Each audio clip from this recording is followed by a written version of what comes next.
Welcome to the MOOC, Introduction to Catholic Social Teaching, offered by Holy Apostles College and Seminary. This MOOC is composed of 4 lessons. The first deals with Leo XIII's encyclical on the condition of labor. The second deals with the Vatican Council II document on the pastoral constitution of the Church in the modern world.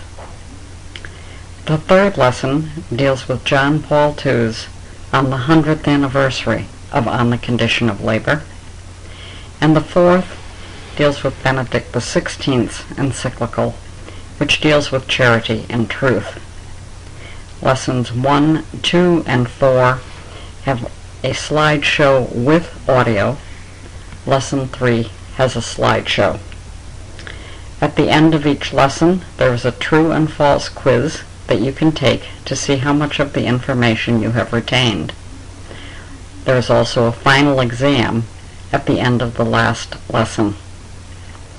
I would strongly suggest that you read the entire document that we cover in these each of the documents that we cover in these 4 lessons. Note that I refer to humankind as man. I am not referring only to males. I am referring in the generic sense to humans when I use the word man. And also note that each slide is composed of quotations from the documents that I have edited so the students will be able to understand them more easily. The material is therefore not original to me, but is from the documents that we are covering each week. With that information, let's start with Lesson 1, Leo XIII's encyclical on the condition of labor, or Rerum Novarum, which came out in 1891. For many people, this is considered the very first document that started the Catholic social magisterium, the papal social magisterium. Leo XIII starts by talking about the rights and duties of capital and labor. He said there is a spirit of revolution in the world, and it has passed from politics into economics. There is conflict in industry and science, in the relationship between employers and workers, in the gap between the few rich and masses of the poor, and in the prevailing moral degeneracy. He said that people's minds are filled with apprehension. A remedy must be found to relieve the misery of the working class. Workers must cope with hard-hearted employers, the greed of unchecked competition, and usury. A few rich men have been able to lay upon the masses of the laboring poor a yoke little better than that of slavery itself. Socialists use the workers' envy of the rich and try to eliminate private property. They say if individual property becomes property of everyone and is administered by the state, then everyone will get a fair share of the goods. The working man would be among the first to suffer. This is unjust. The socialists would rob the lawful possessor of his property, distort the functions of the state, and create utter confusion in the community. A man works for pay so that he can buy the necessities of life. He also wants the right to use his pay as he sees fit. Living modestly, he can save money and invest it in land. The land is his wages under another form. But socialists want to take all the property and make it common. They would deprive the worker of using his wages and any possibility of bettering his life. Man has reason. He must have the right to possess things temporarily, things that perish in use like food, and to have and hold them permanently, things that continue for use into the future. Using reason, man links his present and future welfare. He has to keep things for the future because his needs recur. Satisfied today, he needs new supplies tomorrow. Nature gave man a stable source from which to draw continual supplies, the earth and its fruits. The state does not have to be involved. Man precedes the state and possesses, prior to the formation of any state, the right to provide for the needs of his body. God gave the earth for everyone's use and enjoyment. This does not forbid owning private property. The limits of private property are determined by man's work and laws. Parts of the earth are owned privately, but everyone lives from what the land produces. Those who do not possess the soil contribute their labor. All human subsistence is derived from labor on one's own land or from work which is paid for by its products or by what is exchanged for them. The necessities of life and well-being are produced from the soil when man has cultivated, cared, and used his skill upon it. Man uses his mind and bodily strength to cultivate the earth and makes that part of the earth his own. It is just for him to possess that portion and have a right to keep it without anyone violating that right. Some say it is right for private persons to have the use of the soil and its fruits, but not to possess the land. They defraud man of the products of his work. When tilled and cultivated, the soil changes from wild and barren to fruitful. Is it just for the fruit of a man's work to be possessed and enjoyed by someone else? No. The results of work belong to those who did the work. The laws of nature, the practice of the ages, civil laws, and divine laws, which forbid even coveting, support private property. No human law can abolish the right of marriage, nor limit its chief and principal purpose, children. The family is a small society and predates any state. It has rights and duties independent of the state. It is a law of nature that a father should provide food and necessities for his children. It is natural that he should want to provide what they need so they can take care of themselves and live well as they grow older. A father can only do this when he owns productive property, which he can transmit to his children by inheritance. The Commonwealth should help, not hinder, the family. It should help if the family is in distress or if mutual rights are being denied to members, because each family is a part of the Commonwealth. But the Commonwealth must go no further. Paternal authority cannot be abolished nor absorbed by the state.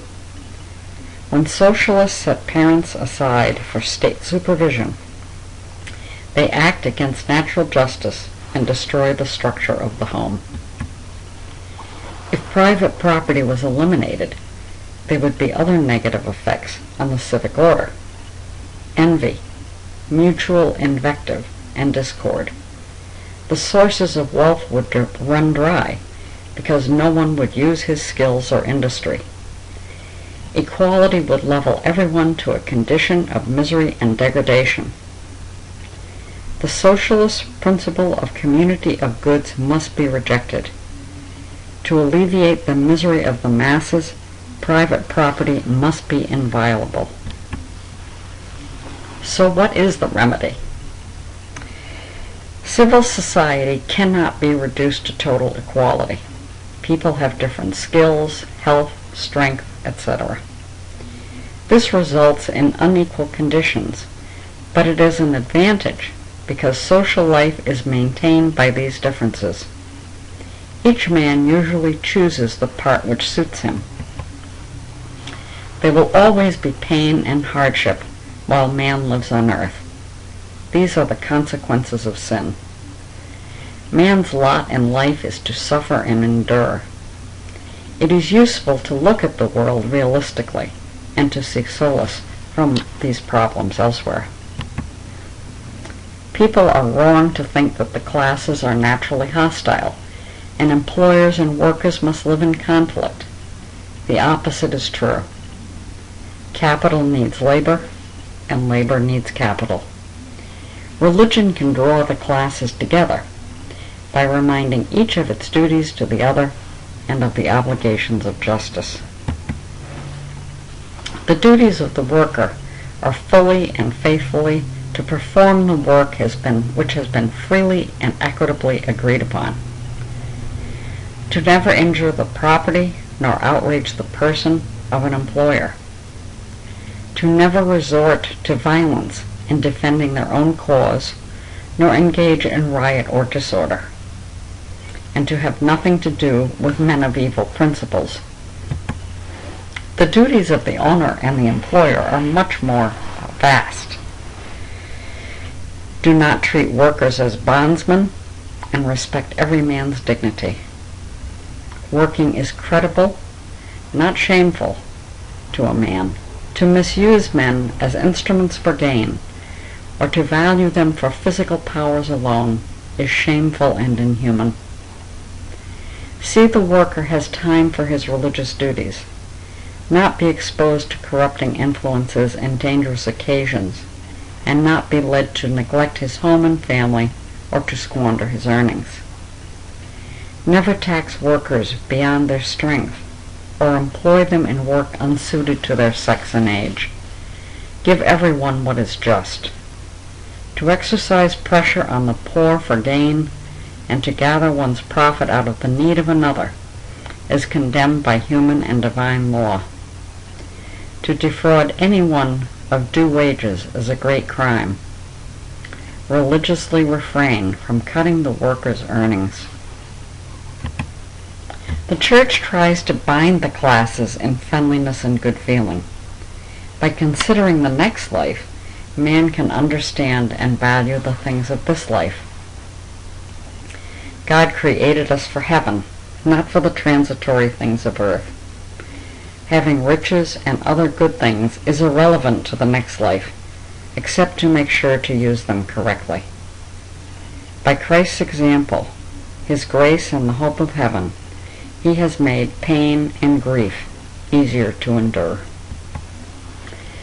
The right to the possession of money is not the same as the right to use it as one wills. No one must give to others what is required for his own needs or his family's, nor what is reasonably needed to live well according to his condition in life. Beyond that, it is a duty of Christian charity to give to the poor. To summarize, God gives many temporal things, external and material, or gifts of the mind. They must be used to perfect a person's own nature and also for the benefit of others. In God's sight, poverty is no disgrace, and there is nothing to be ashamed of in earning their bread by labor. Christ Himself worked for many years as a carpenter. When we look at His example, we can understand the worth and nobility of man lies in virtue. Virtue is equally within everyone's reach, and will be followed by the rewards of everlasting happiness. God seems to incline those who suffer misfortune. These reflections should keep down the pride of the well-to-do and give heart to the unfortunate, to move the former to be generous and the latter to be moderate in their desires. The classes should understand all men are children of the Father. They have the same last end. All are redeemed and made sons of God by Christ. The blessings of nature and gifts of grace belong to everyone, and only the unworthy do not inherit heaven. The state means any government conformable in its institutions to right reason, natural law, and the dictates of divine wisdom. The foremost duty of the ruler is to serve the common good, to ensure the laws, etc., realize public well-being and private prosperity. The state chiefly prospers and thrives through moral rule, well-regulated family life, respect for religion and justice, the moderation and fair imposing of public taxes, the progress of the arts and of trade, the abundant yield of the land, through everything which makes the citizens better and happier. Here the ruler has power to benefit every class and to promote the interests of the poor. For the state, the interests of all people are equal. Workers are citizens just like the rich. Rulers must act with distributive justice towards all. It is irrational to favor some citizens over others. All citizens should contribute to the common good, but not all can contribute in the same way nor to the same extent. There will always be differences and inequalities between people regardless of the form of government. Society cannot exist without them. The cooperation of workers is so important, it may be said it is only by their labor that states grow rich. In justice, their interests should be watched over by the administration. It is in everyone's interest, individually and collectively, for peace and good order to be maintained in all circumstances. Sometimes the law must be invoked for this reason. The limits must be determined as to why the laws are invoked. The law must not undertake more, nor proceed further, than is required to remedy the evil or remove the mischief. Rulers have a duty to prevent and punish and protect everyone's rights. The poor have a claim for consideration because they rely on the state for assistance. The rich have many ways to take care of themselves, so they don't need state help. Wage earners are often needy and should be specially cared for and protected by the state. Private property should be protected by law. Most workers prefer to better themselves through work, but some have evil principles and want revolutionary change. The law should restrain them, saving them from error and protecting owners. When a strike occurs, it may be due to long work hours, work that is too hard, or they consider their wages insufficient. Strikes lead to problems for all parties, including the general public. Sometimes public peace is disturbed. Laws should lead to the timely removal of the causes of conflicts between employers and employed. The state should protect the interests of the working man, especially his soul. Rest from work on Sundays and certain holy days, that is, rest from labor hallowed by religion. This helps man forget his everyday life and turn his thoughts to spiritual matters for a while. Man should have intervals of rest, depending on the nature of the work, circumstances of time and place, and health and strength of the workman. Sex and age should also be considered. Some argue wages are regulated by free consent. If the employer pays what he agreed to pay when the worker has completed his work, it is just. It would be unjust if the employer did not pay for completed work or the worker did not do the work he agreed to do. This is incomplete. A man's work is personal. The force which acts is bound up with a personality and is his exclusive property and was given to him for his advantage. It is also necessary, for he cannot live if he does not work. As concerns the personal, the worker can accept any wages. As concerns the necessary, he has the right to procure what he needs to live and can only do it through work. So he cannot accept lower wages than necessary. The two cannot be separated in reality. Wages should be sufficient to support a frugal and well-behaved wage earner. If through necessity or fear of a worse evil, the workmen accept harder conditions because an employer or contractor will afford him no better, he is made the victim of force and injustice. As relates to working conditions and so forth, recourse should be to societies and boards, and rarely to the state. If a worker's wages are sufficient to support himself and his family, he can live moderately and save some money. Good results include: property will be more equitably divided, the gulf between wealth and poverty will be reduced, the classes will be brought nearer, more will be produced, and less people will emigrate. For these things to occur, people should not be overtaxed. Employers and workers can have positive effects through associations that aid those in distress, benevolent foundations that provide for the workman, his widow, or his orphans in case of accident, sickness, or death, and institutions for the welfare of children, youth, and the elderly. Man knows he is weak, so he looks for help from others. This binds men together in civil society and to join associations.